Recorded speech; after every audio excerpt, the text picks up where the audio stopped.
Hey loves, it's Britt, and in this video I'm talking about Mercury conjunct to the Ascendant in Synastry or Mercury in the first house because they're basically the same, but the closer that you get to the conjunction, just the stronger that this will be emphasized. So yeah, this is a really good one to have for communication. This is one of those aspects that can show that even if there's other tensions going on, the people can still communicate very well.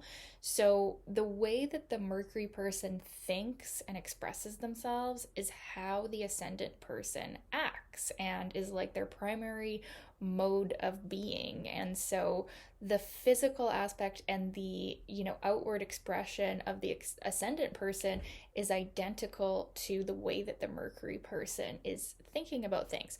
So what does this do?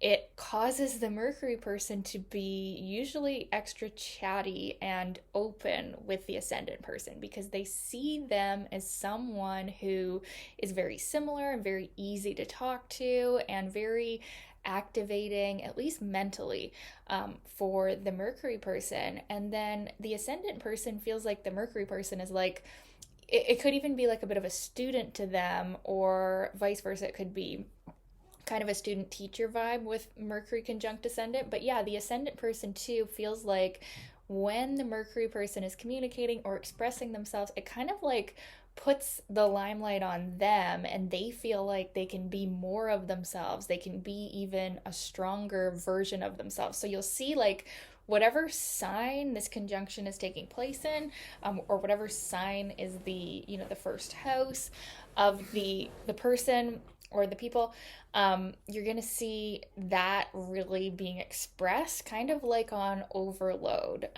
Although it's interesting, this conjunction is not too stimulating. It's not like certain conjunctions that are too activating that it's mentally stressful. It actually clicks really well, and it's definitely not too much mental energy because the ascendant is not necessarily a mental energy. It's a more active energy. So combined with Mercury, someone's mind, it actually helps the ascendant person have more, like I said, self-awareness, self-reflection even. It can really bring out just more awareness of the energy that is in that first house, that is, that basic primal first house energy that we're expressing. Because here's the thing, the first house is so, yeah, primal, like I said, that it can be actually a little bit hard for us to be aware of what's going on in our first house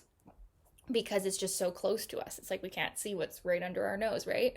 So the Mercury person can really help the ascendant person see what qualities are really there and what qualities are, such an important part for our expression, right? So the Mercury person, in a sense, really helps the ascendant person with self awareness and clarity, and even like can make them more effective in their actions in life. So this can actually be a confidence increasing aspect or overlay. And yeah, like I said, the conjunction is going to be stronger. The conjunction is going to be like the biggest boost of energy. But Mercury, even anywhere in the first house, is going to lend a helping hand to the first house person to really see themselves more clearly, which they might have not been able to.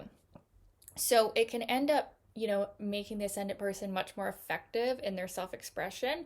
And, they're going to feel like that Mercury person is someone who gets them like no other. Like they can be themselves, and, the Mercury person might even know them better than they know themselves. Like it's a very comfortable overlay. It's the kind that you'd have, like, okay, let's say you're in an elevator together and you end up just chatting them up, and it's like, even if you're a naturally introverted person, you just feel very open, you feel like an ease of communication with this person. So it's a very good overlay. There's not really anything negative that could be said about this. It's really nice to have this, and it's one of those overlays that can make up for more difficult communication aspects that you may have. Because with this one, you're going to be talking a lot, and it can be very enlightening as well. It's especially good for student teacher relationships because the intellect is so active, especially in the Mercury person. Like I said, the Mercury person can kind of react like a student a bit to the first house person, because the way that they act is just so stimulating for their mind. So it can actually end up being a very attractive aspect, the kind of aspect where you'd hear people saying, well, I'm in love with their mind, or I'm in love with the way that they think. Now, it's not necessarily a love aspect though, but like if you're putting this with other, loving aspects, if Venus and Moon are involved, somewhere else, then this aspect will also bring that mental compatibility and that form of, like a mental love. So we tend to be pretty chatty with this aspect. And the Mercury person can really respect the Ascendant person, and the way they project their energy is very, mentally stimulating, exciting to them, and they do also learn a lot from them. And the Ascendant person also learns from the Mercury person too, because like I said, even though the light is kind of shining on them because it's their first house, it's their ascendant, they're getting this opportunity to really see themselves more clearly and, become more effective. And they can really see the Mercury person as such a noticer. Like, Mercury sees them like nobody else can see them. And so this can actually lead to a sort of intimacy and comfort together, that's really valuable and really good for long-term compatibility. It's definitely a really nice feeling to have this aspect in Synastry. While it's not, crazy, wild, passionate, romantic, it can really go a long way for long-term compatibility because we also think really similar with this aspect. There's not as many mental conflicts because the way that the Mercury person thinks is how the Ascendant person sees the world. That's their instinct, that's their first response. So, it's just very helpful, it's very open, and it can, lessen disagreements about things and keep that communication line really strong, even amidst, other aspects that are maybe more difficult with Mercury.